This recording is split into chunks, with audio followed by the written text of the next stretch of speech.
Ketika cinta tak lagi dihargai, ketika keberadaan seorang istri hanya dianggap sebagai beban, aku berdiri sendirian di tengah hinaan. Semua orang menuduhku pembawa sial, istri tak berguna, yang hanya merusak nama keluarga.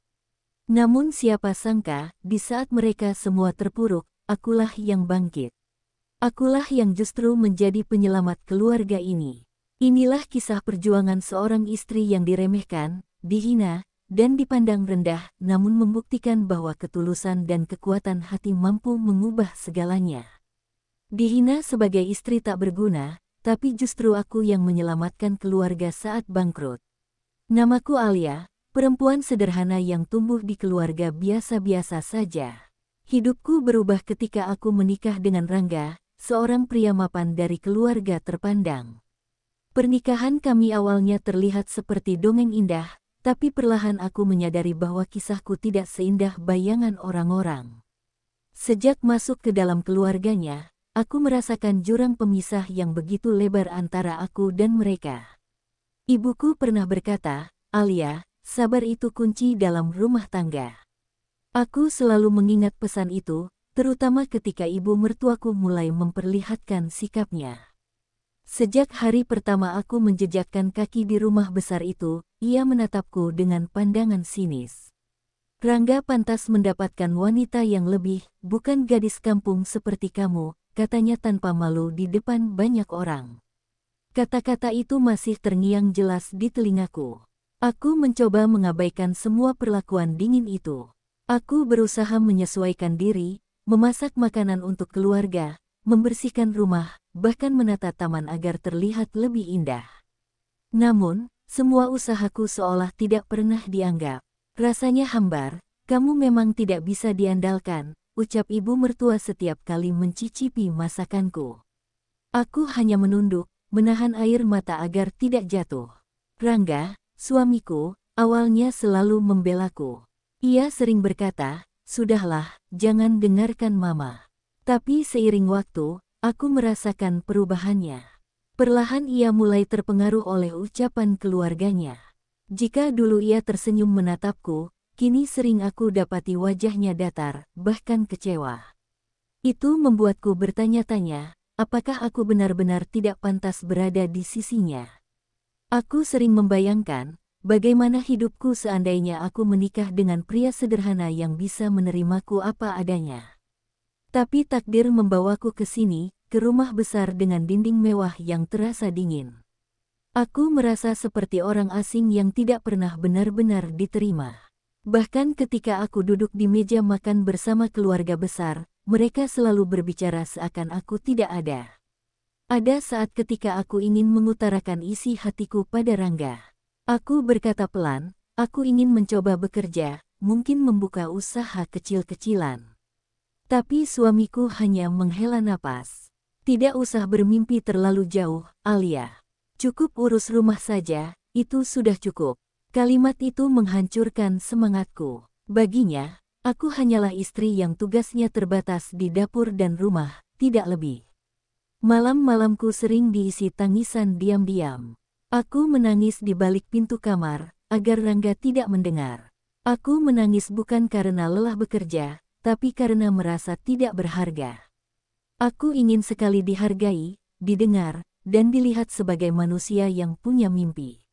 Tapi di mata mereka, aku hanyalah beban. Pernah suatu kali, ketika ada acara keluarga besar, aku mendengar salah satu ipar berbisik sambil tertawa. "Kasihan Rangga, istrinya tidak bisa menambah apa-apa untuk keluarga. Kalau dibandingkan dengan istri-istri lain, Alia itu cuma tempelan." Aku berpura-pura tidak mendengar, tapi hatiku teriris dalam. Rasanya seperti ditusuk berkali-kali. Meski semua itu menyakitkan, aku memilih untuk diam.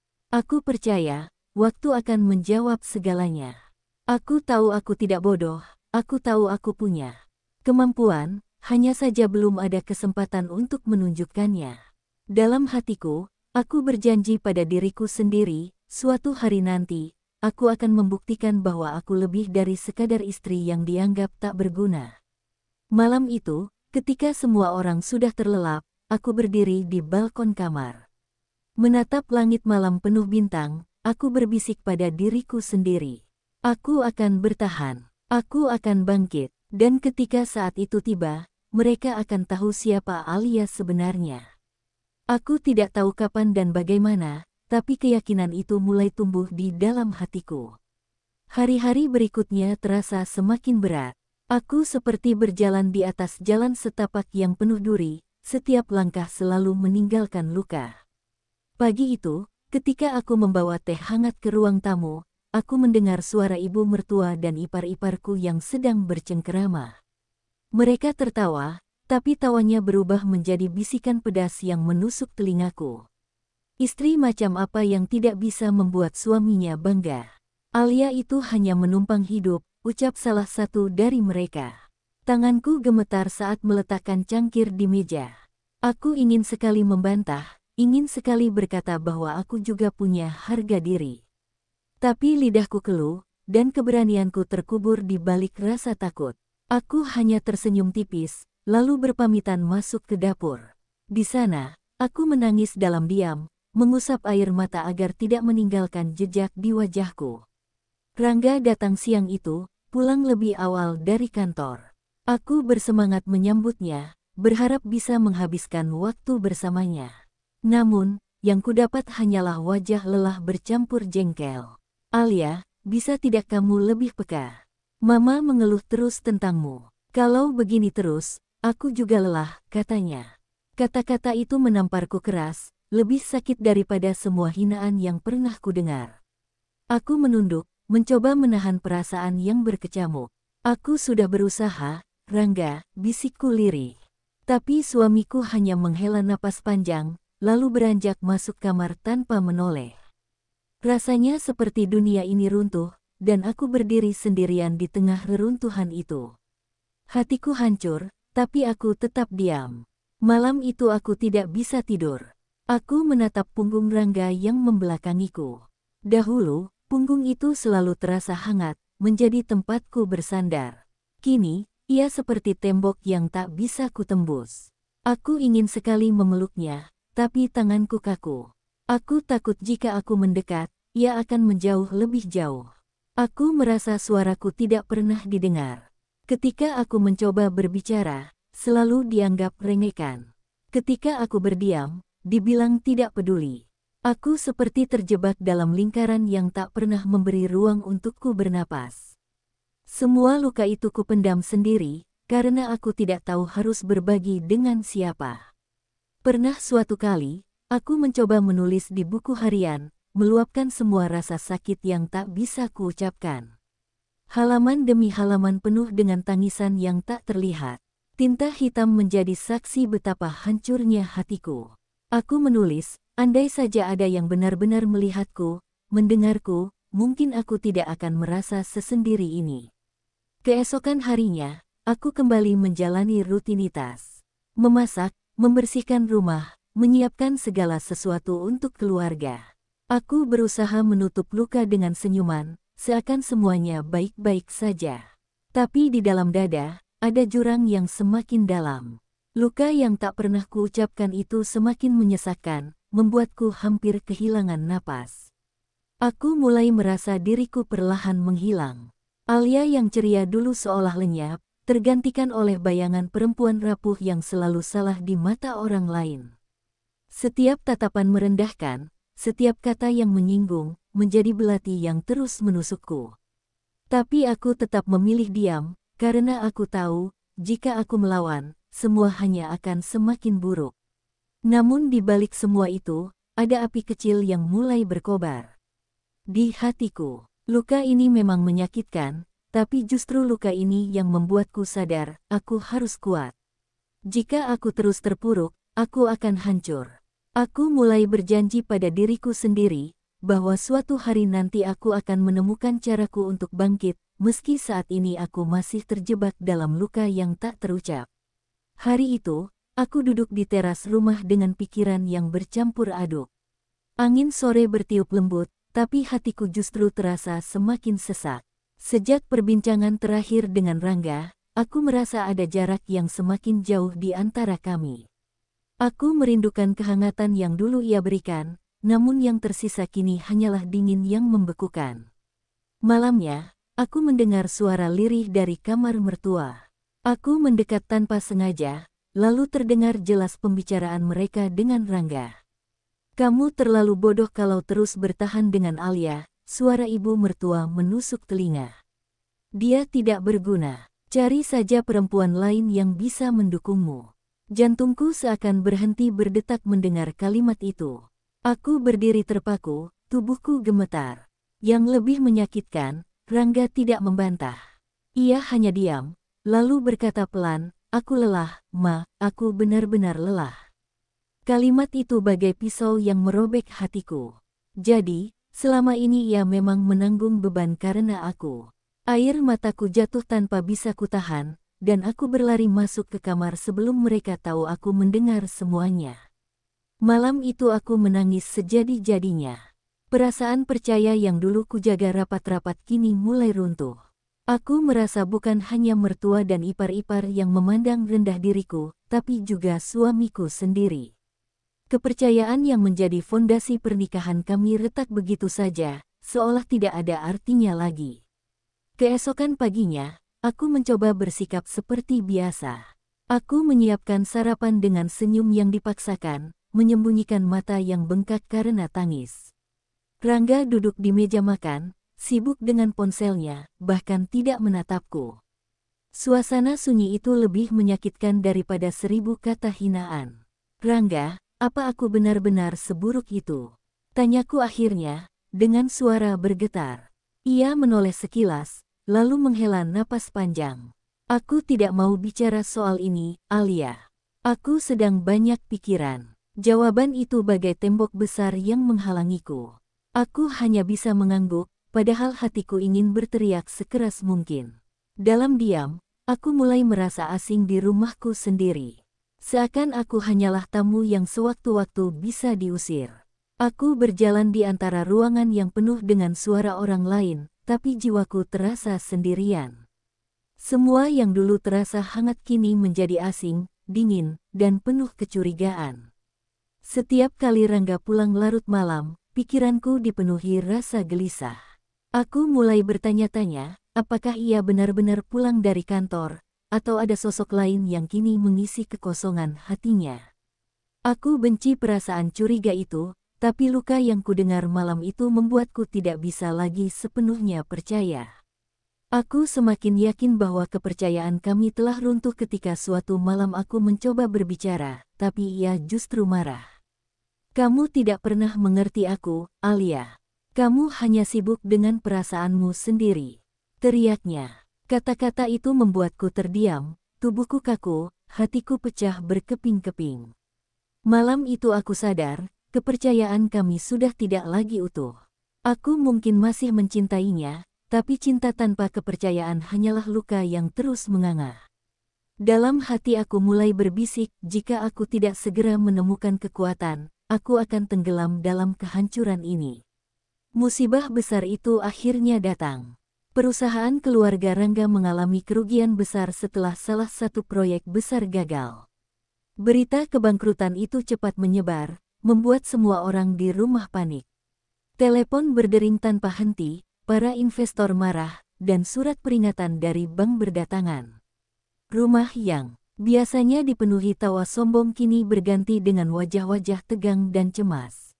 Malam itu, keluarga besar berkumpul di ruang tengah. Semua duduk dalam lingkaran, tapi suasananya mencekam.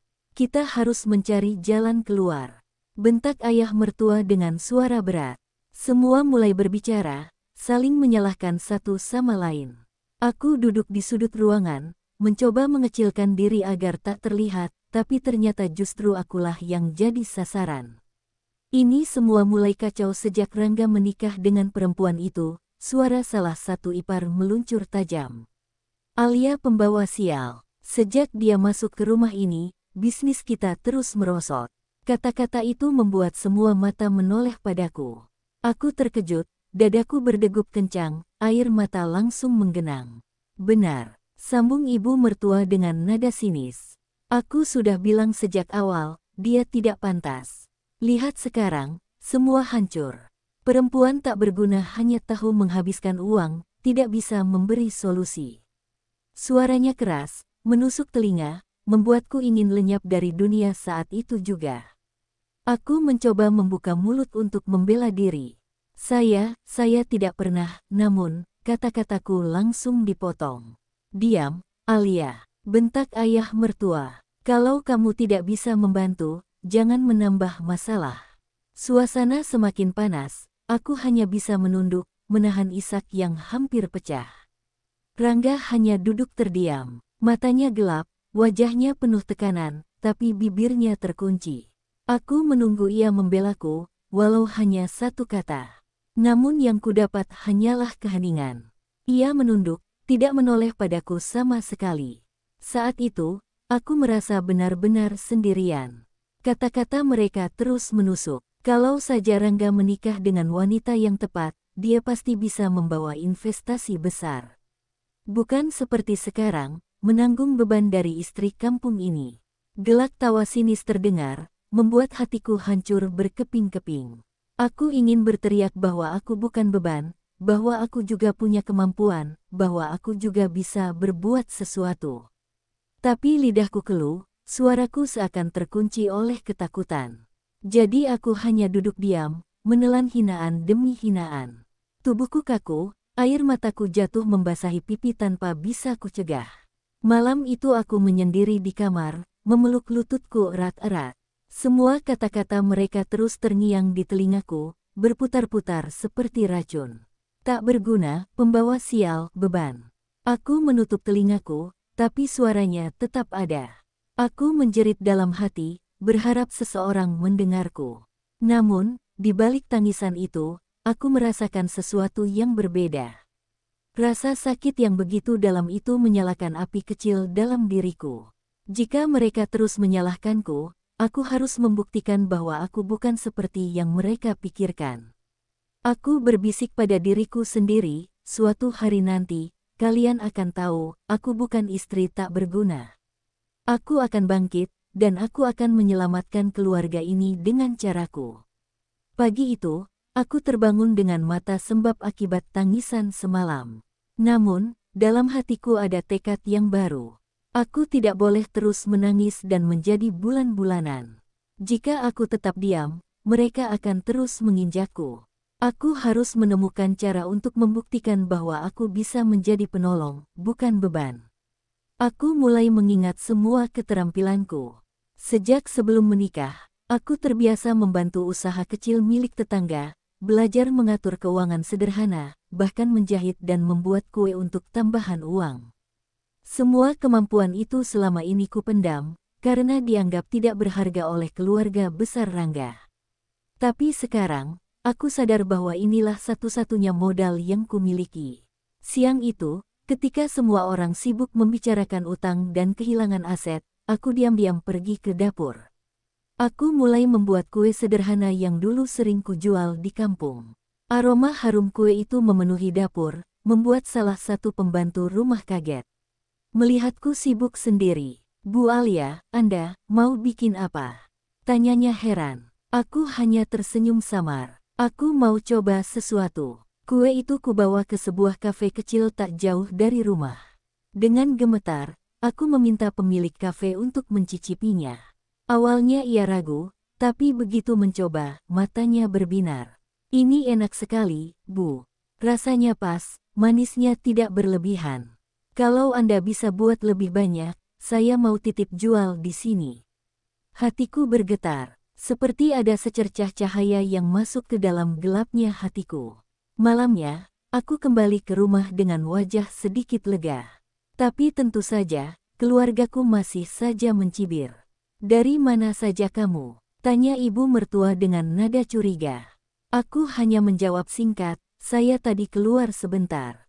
Mereka tidak peduli, bahkan tidak mau tahu.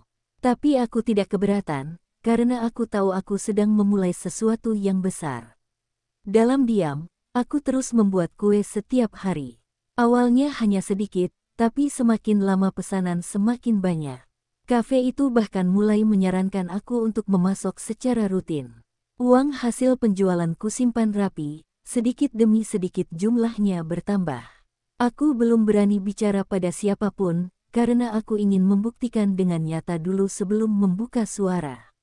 Saat keluarga sibuk menjual barang-barang berharga untuk menutup utang, aku diam-diam menyelipkan sebagian uang hasil kerjaku untuk membantu membayar kebutuhan sehari-hari. Mereka tidak pernah tahu itu berasal dariku, tapi aku tidak peduli. Yang penting, perlahan-lahan aku merasa berguna. Malam itu, aku berdiri di depan cermin, menatap diriku sendiri. Wajahku masih terlihat lelah, tapi ada sinar baru di mataku. Alia, kamu bisa. Jangan biarkan hinaan itu mematikanmu, bisikku. Aku sadar, titik balik ini adalah awal dari perjalanan panjang untuk membuktikan siapa diriku sebenarnya.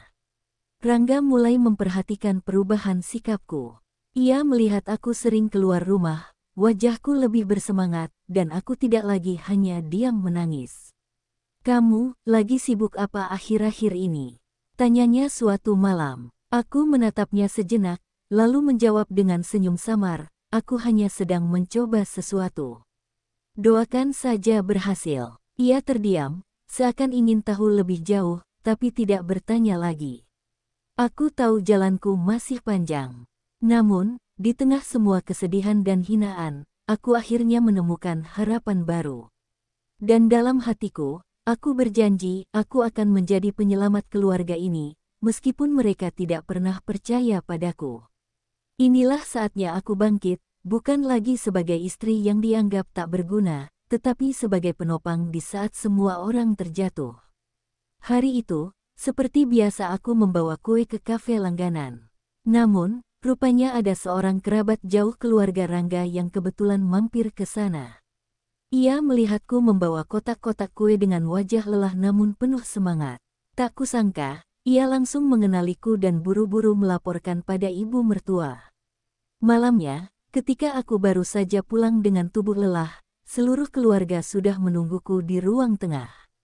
Wajah mereka serius, terutama ibu mertua yang menatapku tajam. Alia, dari mana saja kamu? Tanyanya dingin. Aku tercekat, merasakan sesuatu yang buruk akan terjadi. Saya tadi keluar sebentar, jawabku pelan. Namun, sebelum aku sempat menambahkan apapun, iparku langsung menyela dengan nada mengejek, keluar. Atau lebih tepatnya jualan kue di kafe murahan. Suasana langsung gempar, semua mata menatapku penuh kejutan bercampur cemooh. Apa maksudmu, Alia? Jadi selama ini kamu diam-diam berdagang? Suara ayah mertua menggema, terdengar seperti tuduhan. Aku menggenggam jemariku erat-erat, mencoba menenangkan diri, lalu menjawab dengan jujur, iya, ayah. Saya hanya ingin membantu sedikit, walaupun kecil. Saya tidak ingin hanya menjadi beban. Ibu mertua langsung berdiri, dengan wajah merah padam. Membantu dengan cara mempermalukan keluarga ini. Kamu tidak tahu malu, istri keluarga besar ini jualan kue di kafe. Apa kata orang-orang kalau tahu? Suaranya tinggi, penuh kemarahan dan penghinaan. Dadaku sesak mendengar kata-katanya. Aku berusaha menahan tangis, tapi air mataku mulai jatuh juga. Saya tidak bermaksud mempermalukan. Saya hanya ingin berbuat sesuatu. Kita sedang susah, dan saya tidak mau hanya diam. Suaraku bergetar, hampir putus di tengah kalimat. Rangga yang sejak tadi hanya diam akhirnya angkat bicara. Ibu, cukup. Semua menoleh padanya, termasuk aku. Suaranya tegas, berbeda dari biasanya. Kalau bukan Alia yang berusaha, siapa lagi? Kita semua hanya sibuk menyalahkan, tapi dia justru mencari cara untuk membantu. Seharusnya kita malu, bukan malah mencaci. Kata-kata itu membuat ruang tengah seketika hening. Ibu mertua tampak tersentak, sementara ipar-iparku saling pandang dengan wajah tak percaya. Aku sendiri terdiam, tidak menyangka Rangga akhirnya membelaku untuk pertama kalinya. Ada kehangatan yang menjalar ke hatiku di tengah rasa sakit yang kutanggung. Meski begitu, ibu mertua masih bersikeras. Kamu tidak mengerti, Rangga. Reputasi keluarga jauh lebih penting. Kalau orang tahu menantuku jualan kue, semua akan meremehkan kita. Namun kali ini, Rangga menatap ibunya dengan mata tajam. Lebih penting mana, Bu? Harga diri yang palsu atau kenyataan bahwa kita butuh bertahan hidup? Malam itu menjadi titik balik kedua. Rahasiaku terbongkar, dan meski awalnya penuh hinaan, justru disitulah Rangga menunjukkan keberpihakannya padaku. Untuk pertama kalinya, aku merasa tidak sendirian. Meski seluruh keluarga menentang, aku tahu kini ada seseorang yang siap berdiri di sisiku, dan itu cukup untuk membuatku semakin kuat menghadapi badai berikutnya. Sejak malam itu, pandangan keluarga terhadapku masih belum berubah. Mereka tetap memandang rendah, bahkan ada yang semakin sinis setiap kali aku bersiap pergi keluar rumah. Namun, aku tidak lagi gentar. Aku tahu apa yang kulakukan, dan aku tahu suatu hari nanti hasilnya akan berbicara sendiri. Usaha kue yang awalnya hanya kecil-kecilan kini berkembang pesat. Pemilik kafe bahkan mengenalkanku pada pemilik toko roti besar yang tertarik bekerja sama. Pesanan datang lebih banyak dari yang bisa kubayangkan. Aku mulai mempekerjakan beberapa tetangga untuk membantuku. Setiap kali uang masuk, aku menyisihkan sebagian untuk menutup kebutuhan rumah tangga yang semakin sulit. Suatu sore, ketika semua orang di ruang tengah sedang kebingungan karena tagihan bank yang jatuh tempo, aku diam-diam menyerahkan sejumlah uang kepada Rangga. Gunakan ini untuk menutup sebagian cicilan, kataku pelan. Ia terkejut melihat jumlahnya. Alia, dari mana kamu dapat uang sebanyak ini? Aku tersenyum samar. Dari kue yang selama ini kamu tahu. Aku tidak hanya sekadar jualan, Rangga. Aku membangun usaha kecil, dan Tuhan memberiku jalan. Ia menatapku lama, matanya bergetar, lalu dengan suara berbisik ia berkata, aku bangga padamu. Kalimat sederhana itu membuat dadaku hangat, seolah semua lelahku terbayar. Malam itu, ketika tagihan berhasil dibayar sebagian, keluarga kembali berkumpul. Wajah mereka penuh kecemasan yang sedikit mereda. Ayah mertua berkata dengan nada terkejut, bagaimana mungkin kita bisa melunasi sebagian? Dari mana uangnya? Rangga menatapku, lalu menjawab lantang, dari Alia. Dari usahanya. Suasana seketika sunyi. Semua menoleh ke arahku dengan tatapan campuran antara tidak percaya dan malu. Ipar-iparku yang dulu mencibir kini hanya bisa menunduk. Ibu mertua terlihat kaku, wajahnya memerah, namun tidak bisa berkata-kata. Aku menatap mereka tanpa kebencian, hanya dengan senyum tipis. Aku tidak melakukan ini untuk pamer atau mencari pengakuan, kataku lirih. Aku hanya ingin kita bisa bertahan. Aku bagian dari keluarga ini, dan aku tidak mau tinggal diam melihat semuanya hancur. Suaraku bergetar, tapi kali ini penuh keyakinan. Kata-kataku membuat sebagian orang tersentuh. Bahkan ayah mertua yang selama ini keras menunduk dalam-dalam. Mungkin kami salah menilaimu, Alia, gumamnya dengan suara berat. Itu adalah pertama kalinya ia menunjukkan sedikit rasa hormat padaku. Sejak hari itu, aku bukan lagi hanya sekadar istri yang dianggap tak berguna. Aku mulai dipandang sebagai seseorang yang membawa harapan. Meski tidak semua langsung berubah, tapi aku tahu benih kepercayaan itu sudah mulai tumbuh. Yang terpenting, aku telah membuktikan pada diriku sendiri bahwa hinaan tidak bisa menjatuhkan jika aku berani bangkit. Namun, di balik keberhasilan ini, aku sadar perjalanan belum selesai. Masih banyak utang yang harus dilunasi, masih banyak rintangan yang menunggu. Tapi kini aku tidak takut. Aku sudah tahu bahwa aku bisa menjadi penyelamat. Dan meski dulu aku dipandang rendah, kini aku siap berdiri tegak, menunjukkan bahwa aku adalah cahaya di tengah kegelapan keluarga ini. Hari-hari berlalu, dan usahaku semakin berkembang. Apa yang dulu hanya dimulai dari dapur kecil kini telah menjadi sumber penghasilan besar bagi keluarga. Pesanan kue datang dari berbagai tempat, bahkan ada yang dari luar kota. Rumah yang dulu sunyi dengan penuh keluhan kini kembali ramai, namun kali ini dengan senyum lega. Perlahan, keluarga yang dulu menghina mulai berubah sikap. Ipar-iparku yang dulu paling tajam lidahnya kini sering menawariku bantuan, meski canggung. Mereka tidak lagi berani menyebutku istri tak berguna. Justru, beberapa kali aku mendengar mereka memuji hasil kerjaku di belakangku. Hati kecilku tersenyum, meski aku memilih tetap rendah hati. Malam itu, keluarga besar kembali berkumpul. Suasananya berbeda dari biasanya, tidak ada lagi teriakan atau tuduhan, melainkan ketenangan yang hangat.